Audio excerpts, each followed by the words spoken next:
नमस्ते प्रणाम, कैसे आप लोग का ये सभी लोग मैं भोजपुरी एक्टर। आज देखिए अभी एल्बम हम लोग करके गाना बोल दीपक भैया। साली तोरा लाली से सट जाएगा, ये साली तोर लाली से सट जाएगा पाली म्यूजिक पे जल्द ही आएगा।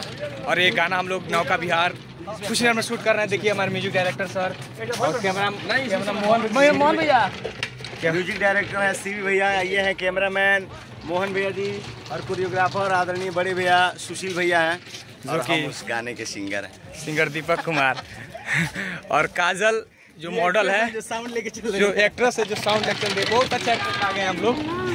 देखिए इधर लेना भाई, दीजिए एक्टर। अभी हम लोग नौका विहार में शूट चल रहा है। काफी जोरदार वीडियो है, आप लोग को बहुत पसंद आएगा। काफी जानदार है और आप लोग